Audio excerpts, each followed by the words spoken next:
Isang magandang araw Pilipinas, magandang araw Soxergen. Welcome sa isa na namang edisyon ng programang Performing and Informing. Hatid sa inyo ng Presidential Communications Office, Philippine Information Agency at sa pakikipagtulungan ng Information Coordinating Network of Soxergen o ICONSOX. Sa ngalan ni PIA Director General Catherine Chloe Di Castro at PIA 12 Regional Director Frian Abquilan, ako po si Oliver Rivera at samahan ninyo kong alamin ang mga latest development programs, projects and activities ng ating pamahalaan na ipinatutupad sa bahaging ito ng bansa. Tayo po ay mapapanood via live streaming sa official Facebook pages ng PIA, maging sa YouTube at Spotify. Maraming salamat din sa ating mga media partners na kumukuha sa ating mga talakayan. And we have with us today, it's a great privilege na makasama po para sa ating espesyal na episode ng Performing and Informing ngayong linggo, ang Regional Director ng Commission on Population and Development.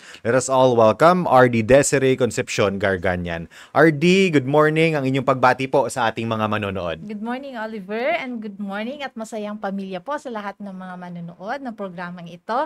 Good morning din po sa ating mga kapwa-kawani ng ating mga regional line agencies, ang ating mga program partners sa mga LGUs and civil society organizations, faith-based groups, and the academe at sa lahat po ng mga nanonood. Magandang umaga, masayang pamilya sa ating lahat.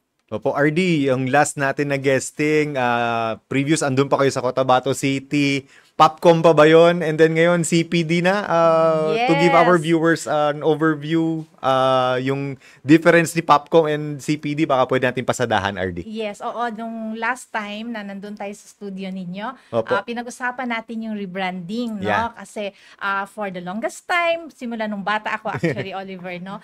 Popcom ang tawag sa Commission on Population. Pero ngayon, dahil na rin sa pag-uusapan natin ngayong umaga, yung mga demographic trends natin, no? So, ang focus natin ay nag-shift na from solely on population towards development naman tayo. Kasi bakit ba natin ginagawa ang aming mga programa? At dahil din po ito sa kaunlaran ng bawat pamilya. So, yan yung population and development. So, kami po ngayon ay kilala na bilang CPD-12 or CPD, Commission on Population and Development. Ayan. Opo. Sige, RD, tuloy-tuloy na po tayo sa ating discussion.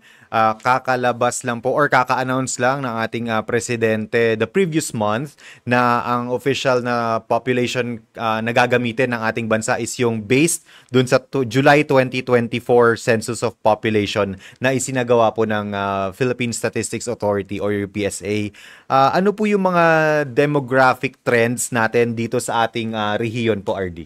Sige, so thank you very much. No, diyan tayo magsisimula. Sige po, isa-isahin natin to, RD. Latest updates natin sa bagong population ng Philippines, na ating bansa. And then siguro magsisegue tayo later sa ano yung mga celebrations naman for the month of August na talagang naka-anchor din sa usaping populasyon. Sige po. So, we all know, naglabas na po ang PSA ng kanilang official total population as of July 1, 2024.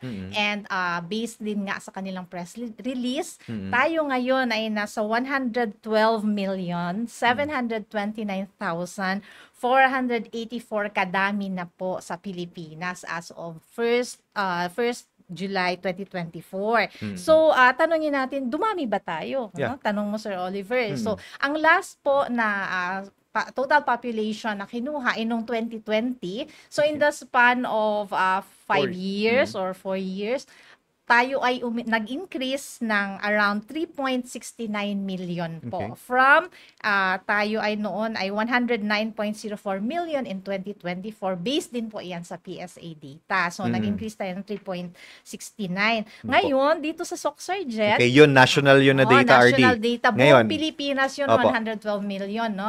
Sa Soxergen naman, okay, noong 2020, tayo po ay nasa 4,360,974. Ngayong 2024, tayo ay nasa 4,462,776 Okay. kadami dito sa dito sa Region Soc-Sargen. 12, So, okay. oo, ilang increase 'yon? Nasa 101,802 tayo. Mm.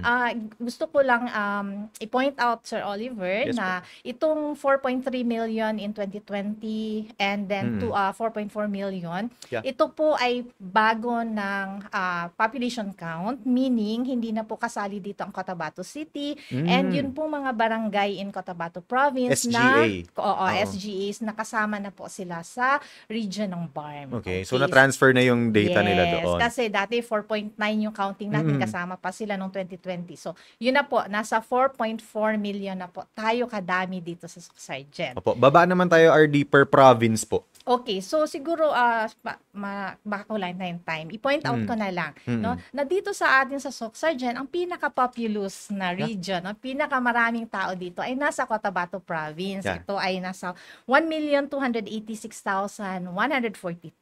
And syempre, kung may pinaka-populous, meron din least populous. Saan ba dito pag naglalakwatsa tayo, yung pinaka-konting mga tao? So, dyan po tayo sa Sarangani Province, sila po ay nasa 580,915. So, ito po mga sinasabi kong data ay available din po ito sa website ng PSA. So, they can, yung mga program implementers natin ay pwede din pong mag-check ng data doon.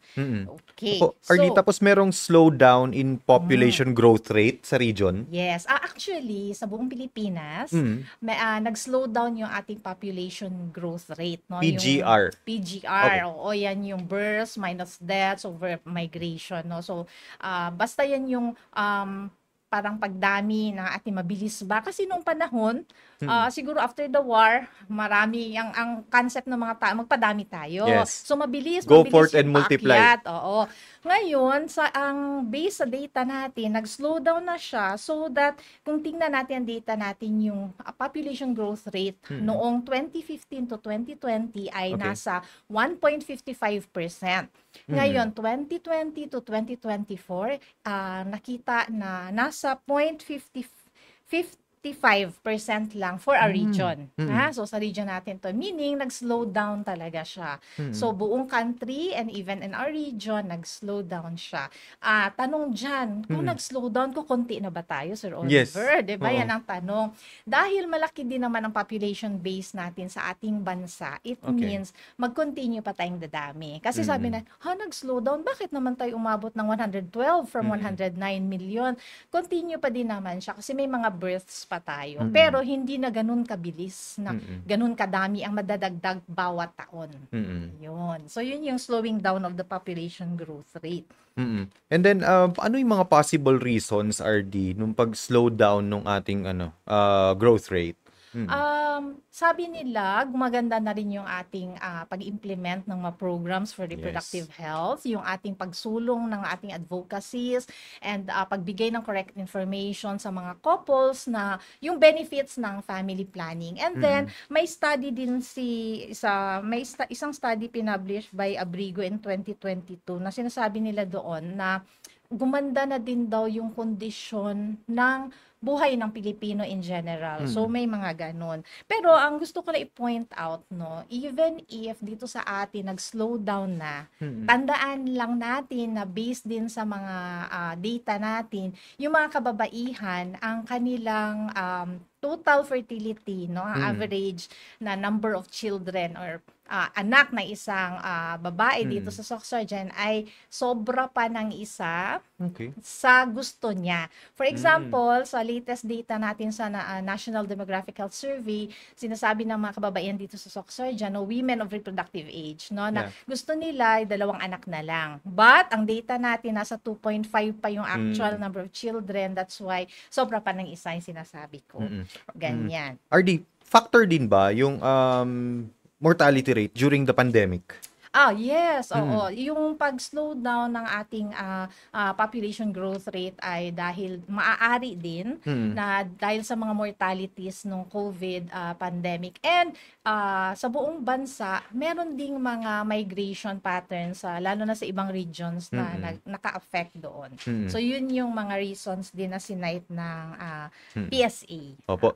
RD, maraming mga implications, isa-isahin po natin. First is po yung sa demographic implications nung SG, nung population growth rate natin o nasa bansa and then sa region. Pwede po natin ma-explain po ito. Yan, medyo marami-rami ito Oo, sa opo. isa-isahin natin. Sige po. Okay. Ang isang concern kanina was, kung mag-slow down ang population growth rate, tatanda na ba ang mga Pilipino? Yes. Kasi sa ibang bansa problema may nila yun. tinatawag tayong graying population na Yeah. like Japan, yung mga Nordic countries, yung mga Norway, mga ganon. So, ang problema nila, tumatanda na, konti na lang yung kanilang working age population. Yes. No? Yan yung ating 15 to 50 na. 15 to 59 years old. Mm. So, ganito, ang kwento naman dyan is, so kahit nagsuslow down tayo, yung distribution ng population ng Pilipinas, pag tiningnan mo yan, no, may age ranges kasi tayo, 0 to 4, 5 to 10, mga ganyan, no? So, hanggang sa senior citizen yan. Triangle pa po yung shape ng ating population. Ano ibig sabihin nito? Sige, RD. Oo. So, pag triangle ang shape ng population structure ng isang bansa, mas marami pang mga bata. No? Okay. Mas maraming 0 to 14, 15 and up.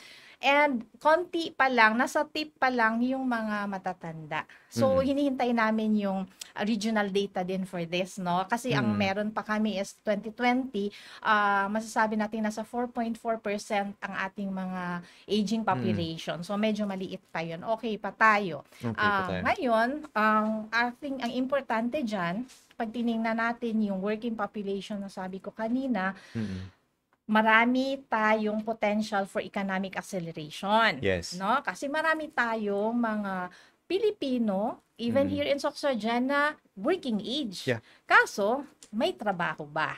Yun. Yun yung ating concern. Yun yung concern ng CPD. Kaya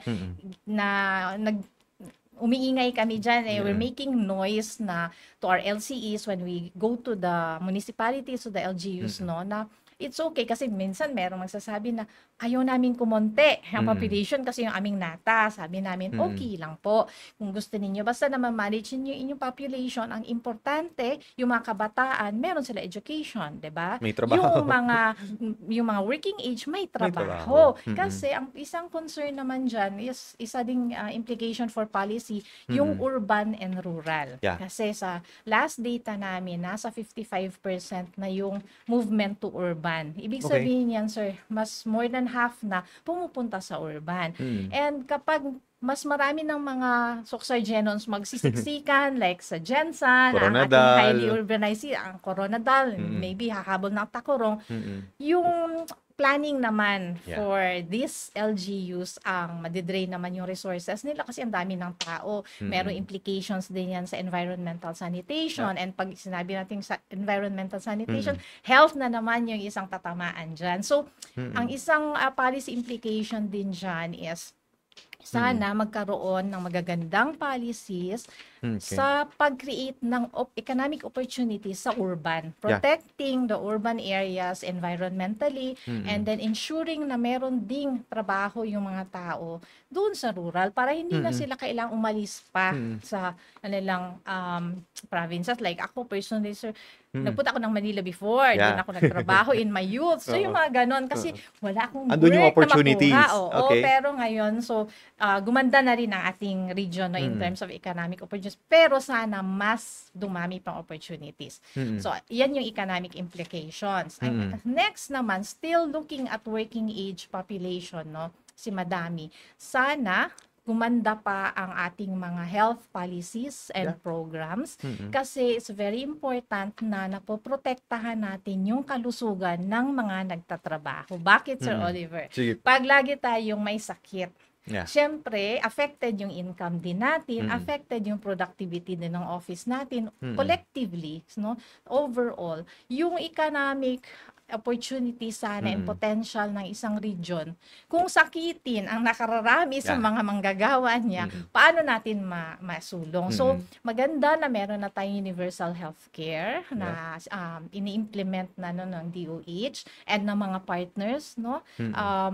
Para maprotektahan kasi nga ang gusto natin longer lifespan na healthy kasi meron din namang iba na tatanda sila pero sakitin, gastos din naman yon pamilya at sa community. So ganyan yung mga CPD mag-analyze ko. Even I think people from NEDA, pag mga development people, ganyan yung pagtingin mo buo. So, yan yung mga economic implications ng slower population growth rate and then pag meron kang malaking population for working age. Isa pa, kailangan mag-invest din talaga sa health ng sinabi ko na yung health, education. Also working age tapos na sila. Pero magsa-start na sila ng kanilang families, 'di ba? Magpapamilya na sila. Kaya diyan papasok yung programa namin with our partners on responsible parenthood and family planning kasi kailangan alam ng bawat isa itong mga kasama natin dito kung magpapamilya sila, responsibility natin na ensure ang ating maging anak ay healthy. Paano sila maging healthy kung ang kinakain lang ng mga bata ay laging mga instant noodles, 'di ba? So kailangan nila balance ang nutrition. And then kung nagbubuntis ang isang nanay, kailangan niya ng proper nutrition kasi kailangan 'yun sa brain development ng bata. Pag hindi well developed ang brain, mahina din siya sa klase. Paano din siya maging competitive? Kung gutom. Yes, kung gutom siya, hindi siya makapag-isip, hindi fully develop yung brain niya. Paano ka magkaroon ng younger generation who will be competitive, intelligent, and highly skilled to compete sa regional arena, national arena, and 'di ba gusto natin sa bawat yung bagong Pilipinas internationally competitive din tayo. So yan yung dapat natin pinag-iisipan. Kaya kailangan talaga yung ating mga local leaders, ating mga legislative body kino-consider nila hindi lang infrastructure kasi minsan ang concept ng development building, kalsada, ganyan. Pero yung buhay ng bawat taga-suksay dyan dapat binibigyan ng pansin. Dapat RD, emphasize ko lang po, from a fertility-oriented policy, dapat magkaroon ng shift from human numbers to human lives, giving focus on how to improve the quality of life ng resource. Yan yung summary ng aking sinabi. Kasi ganito, sabi ko nga kanina, no, yung history natin, marami tayo. So, siguro hindi na alam ng mga kasama natin, mga kabataan dito, no, sa ating room, no, and maybe sa audience, kung maraming mga kabataan dyan. Dati nga, dahil marami, ang focus talaga sa family planning in terms of managing yung mga ilang anak. Talagang kasi marami Pero ngayon, may mga data na rin sa ibang studies nationally, no? Yung mga couples daw ngayon, mas gusto na nila ng konting number of children. And then, mas gusto na din nilang mag-alaga ng pets. And then, during mga fur parents. Yung mga fur parents, nakikita mo talaga yan, yung mga laman ng kanilang mga stroller, di ba? Mga dogs. Dogs and or then, cats. Last month, nagkaroon tayo ng World Population Day. Yung sa international studies na ginawa ng UNFPA, pinakita doon na ang mga young couples ay worried na that they will have less children than what they want because of climate change, global conflict. So, yun yung mga fears nila. So, yung mga lahat ng mga bagay yung mga na factors ito would affect na mag-slow down na yung pagdami ng mga tao. Kaya yun yung from fertility to quality of lives. Kaya talaga, pag tinanong, sabi ko nga, alam mo tayo sa CPD, ang gusto lang talaga naman natin yung quality of life ng bawat Pilipino. Kasi dito sa office may mga pamilya, 'di ba? Paglabas mo diyan nakikita mo yung mga taga Coronadal. Gusto mo na less yung poverty, more chances, more opportunities lalo na sa mga kabataan.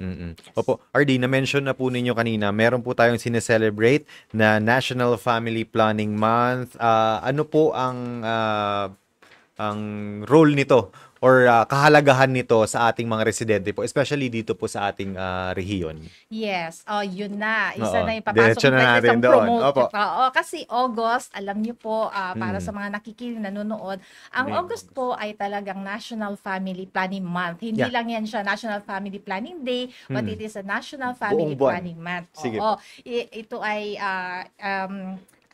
may memorandum ang DOH dito sa Yeah. pag-celebrate nito. So hindi lang ito gawa-gawa ng Region 12, Yeah. no? So DOH Memorandum 2020-0315. So Okay. bakit natin 'to ginagawa? Kasi Mm. gusto natin ma-raise ang awareness, no? Malaman ng mas maraming mga pamilya, malaman ng mas maraming couples na merong family planning month, especially meron tayong programa for family planning. Hindi po natin kinokontrol yung mga dami ng inyong anak. Kung gusto niyo ng 10, ang amin ay tuturo namin sa inyo paano niyo maplano ang inyong pamilya, na kung gusto niyo malaking pamilya, wala pong gutom sa inyong mga anak, walang payat, walang hindi makapag-aral. Lahat po yan ay maging successful paglaki nila. So, we are riding on the celebration to increase awareness on responsible parenthood and family planning, and talagang dinadrive namin na ang reproductive health ay isang karapatan. Yes. It is a right, and we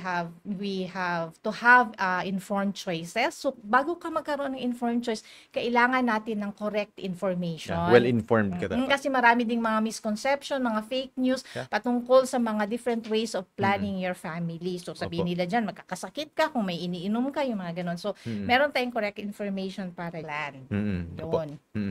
RD, meron pong RPFP strategy. Ano po ito? Yung mga core strategic actions under po yes. sa Philippine Population and Development Plan of Action po. Yes, Sige. Sir Oliver. Yan nga sa likod mo. Opo. Nandiyan na aming mga core strategic actions kasama ng pag-rebranding namin. No? So, as co-implementor ng National Program on Family Planning, on Population and Family Planning, ang role talaga, isa sa mga crucial role ng CPD ay ang spread po ng correct information about family planning and availability of services, saan nila makuha, in collaboration with our partners, no? Center for Health and Development, or ang DOH. Andyan pang aming ibang partners from other regional line agencies. So, ang core strategic action 1, our core strategic action 1 is promoting RPFP, or promoting responsible parenthood and family planning. So, nandyan yung mga pagtitrain namin ng mga health workers for interpersonal communication para sila ay makapagbigay ng tamang information about planning their families in the most therapeutic way. Kasi hindi pwede na mag-impose.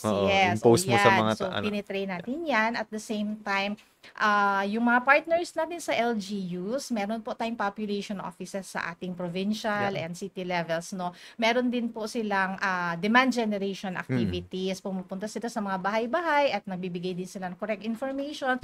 Nagfo-form sila ng mga usapan, mga kalalakihan, minsan yung mga buntis na babae, ganyan.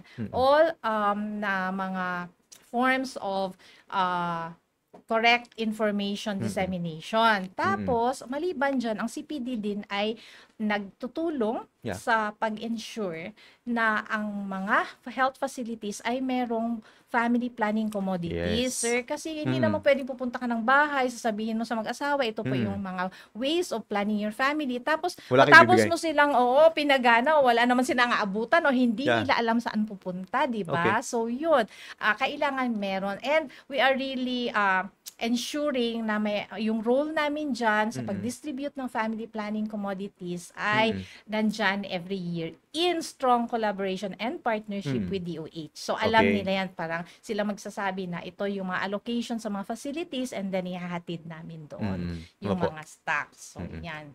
RD, baba naman po tayo. Alam namin maraming inihandang activities si CPD for this Family Planning Month. Ano po ito at para po antabayanan ng ating mga viewers po? Yeah, so actually, noong August 1, successfully po nagkaroon ng launching and kick kick-off for National Family Planning Month, ito ay naging practice na no, na gawin sa Sarangani. No? So, we would like to thank our program partners through the leadership of PHO, Provincial Health Officer Dr. Arvin. Shout out ko lang sila. Sige no? po. Oo, sige, si Dr. Arvin Alejandro, napaka-strong partner natin yan for family planning.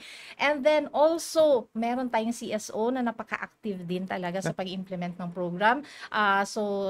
Maraming salamat po sa ating FPOP. Yeah. SOCSARGEN Chapter Program Manager Sir Chris Peñales and yung staff niya si Ma'am Jessa. And then dyan din po yung leadership po ni Dr. Eileen Brion. Siya po ang Chief of Hospital ng Sarangani Provincial Hospital. And then, yung atin pong very, very good partner na nagbibigay ng libreng services for bilateral tubal ligation and non-scalpel vasectomy. Yun po, the Frank Jerome Foundation na partner ng FPOP. Sila po ang nagdadala ng team. At may sarili silang mga gamit and nabibigay nila yung serbisyo sa mga men and women in Sarangani for free. So yan yung ginawa nila nung August 2 naman after the successful launch naman. Opo. Sa August 22 RD, ano po yung event natin? Yan. Mayroong anyway, so we supported the August 1 and August 2 na mga activities. Yung August 22 naman is specific na CPD implementation. Ito yung tinatawag natin na RPFP in the workplace. Okay, no? so hindi lang munisipyo, hindi lang barangay, workplace. Punta tayo sa workplace. Bakit, Sir Oliver? Kasi pag meron tayong mga workers na nag-opisina or nagtatrabaho sa factory, di ba? Wala sila sa bahay. So naisip ng CPD and their partners na maganda rin magkaroon ng programa sa workplace. Ito ay mga partner, for example, ang partner namin for August 22 is Dole Philippines. Dole Philippines. No? Yung Okay may cannery. So, kasi malaki silang company dito sa South Cotabato, in Polomolok and other sites. Kaya nagkaroon kami ng partnership doon with them. Actually, pang ilan na natin na this is the 4th batch na ng ating RPFP in the workplace. So, maganda yun kasi nandoon na yung mga workers nila and we are very thankful sa management ng Dole Philippines that they care about their workers na ito na rin yung sinasabi natin na making sure na healthy ang workforce mo, na wala silang meron silang access to correct information through this activity na RPFP in the workplace. Makakuha sila ng correct information. And then, when possible, dinadala na rin namin yung service providers sa kanila or kasama natin, pwede namin silang i-refer if they are interested. So, in line with localization, kasama natin, since this is South Cotabato, kasama namin dito ang Provincial Population Office ng South Cotabato. In fact, nakasama na siya sa ilang conduct ng RPF in the workplace. No? So, shout out din sa Provincial Population Officer, si Melanie Chiva. Yan, tinulungan niya kami dyan. RD, sa August 22 po yun. Pero ngayong araw po ay August 12, ino-observe po natin ang International Youth Day. Ano po ang kahalagahan nito para sa mga residente po natin, especially sa mga kabataan dito sa SOCSARGEN region? Yes, okay. Timing ang episode natin ngayon. Oo, so August 12 is International Youth Day. Lahat ng mga participating countries ang celebrate nito. Ang kanilang theme ngayon ay Youth Advancing Multilateral Cooperation through Technology and Partnerships. No? So, magandang opportunity ito. Sana nga, sabi ko sa iyo, kung magagaling ang ating mga kabataan din sa SOCSARGEN, ay pwede silang mag-represent sa mga ganitong klaseng mga celebrations.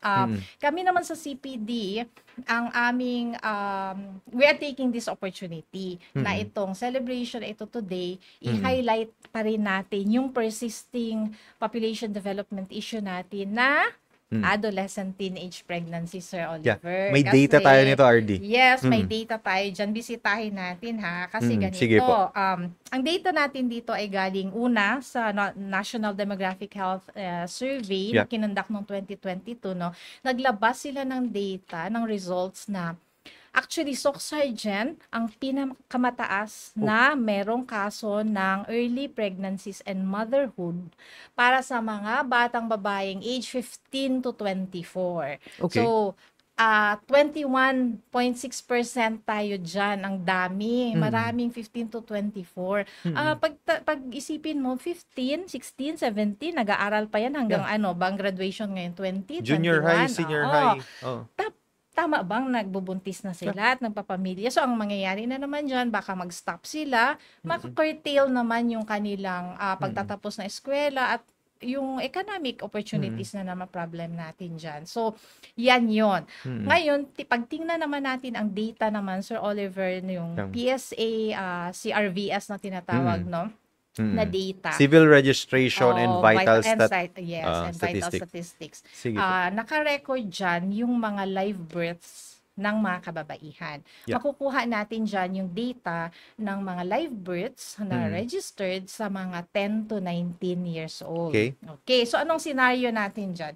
May good news tayo dyan na bumaba ang ating mga registered live births from 2019, nandyan tayo sa 11,126. 10 to 19 ito ha. Yes po. And then, ng 2023, bumaba yan siya sa 9,501. Okay, so, di ba, congratulations sa lahat ng mga program implementers na nagtulong-tulong para magkaroon ng ganyang outcome or ng kanyang impact. However, looking at the data, no, pag sinuri-suri mo na siya by age, ang nakikita natin dyan is ang 10 to 14 years old, which is very alarming kasi sila pa yung mas bata, increasing yung mga kaso natin dyan. Increasing by 84%. Ganito ang data dyan. 2019, meron na record ang PSA dyan na 117 live births. Okay? 10 to 14. In 2023? 2019 yan. 2023, after ilang years? 4 years? 84% ang increase. Post-pandemic? So, yes. We have 215 registered live births sa age group ng 10 to 14. Almost double yung number. Almost. Malapit na 16% na magdodoble. So, parang, bakit nagkaganon? Diba? Dumami yung mga kaso. So, alam ko nang next mong itatanong dyan. Intervention. Ano namang gagawin ninyo, CPD? Anong interventions natin, RD? On adolescent pregnancy? Yes. Multifactorial kasi yan. O sinasabi na maraming dahilan ang pagbubuntis. Hindi yan masusolve ng CPD lamang. So, kaya kami, talaga nakikipag-partner kami sa mga relevant na mga regional line agencies, sino din ang may mga programa sa kabataan. So, that's why, number 1, meron tayong regional technical working group for adolescent health and development. So, nagkikita yan every quarter. Anong ginagawa namin dyan? Ina-assess namin yung program implementation versus ano yung current situation natin ngayon. Appropriate ba yung mga strategies? Ano ba yung mga kulang? At kung kinakailangan ng mga polisiya, nagka-come up po yan ng mga resolutions, nagpo-propose ng resolutions para maging mas responsive pa yung programs and services for adolescent health and development. So, yan. Pag meron na silang mga proposed resolutions, dumadaan na po yan sa proper channeling na kung hanggang sa yan po ay ma-approve at ma-endorse din po ng Regional Development Council. So, yan yung ating PWG. Tapos, kami din po sa PAPCOM, we follow the framework ng EO 141. Ito ay nung time po ni former President Rodrigo Duterte na sinabi niyang ang teenage pregnancy is an urgent and national priority. At dapat ay magsama-sama ang lahat ng government agencies and instrumentalities to develop ang i-develop natin. Yun pong mga practicable interventions, yung relevant, doable, affordable na sana ay makatulong na mag-prevent ang ating adolescent pregnancies. Okay, so yan yung framework. Ano pang iba namin ginagawa? Partners kami with DepEd. Naging matunog or naging controversial yung tinatawag nilang comprehensive sexuality education. But anyway, we are training yung mga teachers. Bakit? Kailangan equip sila with skills to impart age-appropriate reproductive health education. And proper knowledge din on how to assess. Yes, proper knowledge, and then paano i-communicate. Kasi syempre may tabu yung mga ganyan. And kailangan maging matured sila, pero kailangan marunong sila kung ano lang yung mga ibigay na tamang impormasyon according sa age ng kanilang mga estudyante. Then, syempre yan yung sa school, no? Partners din tayo ng TESDA because meron din silang interface with mga age group na interest natin. Yes. So, nag-incorporate din tayo ng mga teachings and correct information dissemination during their training induction programs, and we are hoping may action plan tayo develop with TESDA na mai-incorporate din natin yung mga key messages natin and teachings sa other kunwari sa curriculum nila and other activities nila where we can and whenever we can, ganyan. RD, sa LGU level naman, kasi, ano yung interventions natin dito? Yes, sabi ko kanina, yung partners tayo, di ba? Yes. Present yan. So, sa LGUs naman, very important, no? Kasi naglabas, di ba, ang DILG, meron silang Seal of Good Local Government. Yeah, SGLG. SGLG, maraming indicator. So, we Yes, are very happy na sinama nila yung teen centers, yung pag-establish ng teen centers sa bawat munisipyo. So, Okay. ano naman yung teen center? Ano yung laman nito? Oo, yung ilalagay nila yan, whether sa community base, ang iba sa school, no? Isang place yan where young people can hopefully hang out.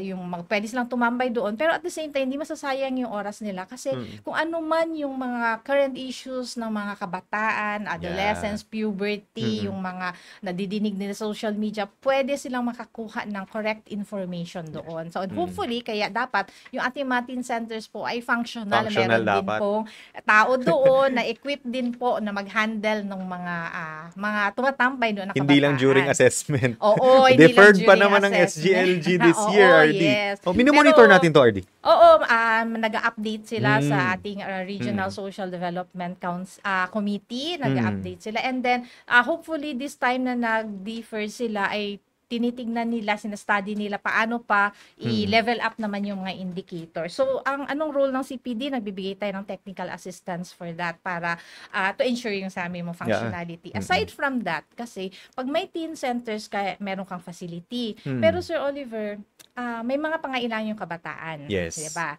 Hindi na iba-iba. So, kailangan meron tayong ma-establish din sa ating bawat LGU. Shout out po sa ating mga mayors. Mga bagong mayors. Planning offices and health and social welfare. Sana ma-establish natin yung information service delivery network. Kasi pag hindi, kunwari may tambayan na sila, may kailangan silang ISDN. Yes. Okay. Kailangan nila ng further services. For example, mga iba dyan baka nagdaan na ng pagbubuntis. So, kailangan nilang pumunta ng clinic, ganyan. Meron tayong network para alam natin saan i-refer. Hindi magulo. Okay. Yung mga kabataan, syempre, pag may kailangan sila gusto, mahihiya sila, takot silang mapagalitan. So, maganda na meron tayong maayos na referral pathway para meron silang confidence to approach our health providers and then meron silang actual services na makukuha. Babalik sila. Di ba yun ang gusto natin? So, yan yung ISDN. Tapos, syempre, kinakapacitate ng CPD na may trainings pa din kami kasama yan sa aming work plans year in and year out, yung pagtitrain po ng mga population officers natin para ma-implement nila ng mabuti yung AHD. So, yung trainings for AHD learning package and peer education kasi kailangan present pa rin yun sa communities. No?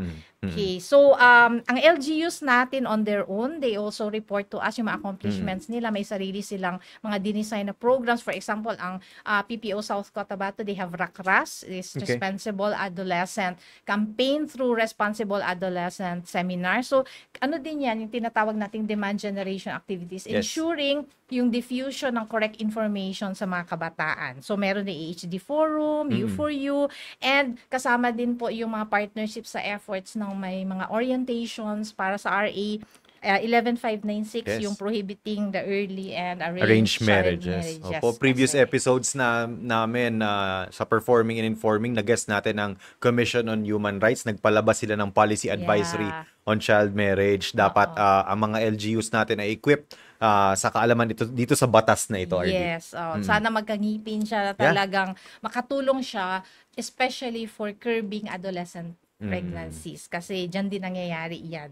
Opo. So yan yung ating mga pinagkakabisihan, Sir Oliver, for Siguro. the month of August to celebrate National Family Planning Month and International Youth Day. Opo, RD, medyo nauubusan na po Oo tayo nga, ng oras. Ang dami pa ba- sana natin Oo nga. pwedeng i-discuss, pero we'll give time sa next episode na lang po, RD, Yes, sure. para sa ibang mga programa specific na pinatutupad ng Commission on Population and Development. Before we end po, RD, baka may mga message po kayo sa ating mga viewers po. Sige, so salamat for this opportunity once again for PIA. So as we celebrate the National Family Planning Month, let us carry forward the message that family planning is not just a health issue, no? It is our right, it is our choice, and it is a vital step towards building stronger families and a better future for all. So, we are calling on our leaders, our local chief executives, our communities, barangay leaders,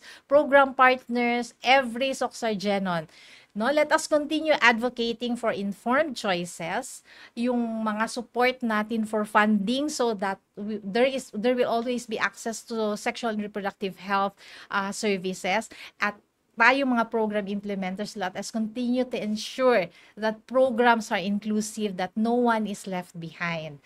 Yan po. So together, let's sustain the momentum that and ensure that every family is empowered to plan their future with dignity, with respect, and with hope. And to our program partners po sa Adolescent Health and Development, sa regional and local partners, nananawagan po kami na let us be vigilant, continue to be vigilant, to continue to be critical in assessing our programs kung relevant pa ba yan siya sa mga kabataan. And kasama ang mga youth, let us identify innovative strategies para yung mga programs and services natin ay talagang sasagot sa ating problema about adolescent teenage pregnancy. So yun na lamang po ang aming call to action. Marami pong salamat.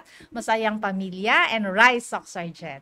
Maraming salamat po sa ating guest, ang Regional Director ng Commission on Population and Development Region 12, RD Desiree Concepcion Garganian. Sa ngalan ni PIA Director General Catherine Chloe Di Castro at PIA 12 Regional Director Fryan Abquilan, ako po si Oliver Rivera, at sumainyo ang isang episode ng Performing and Informing. Magandang araw, Soxargen!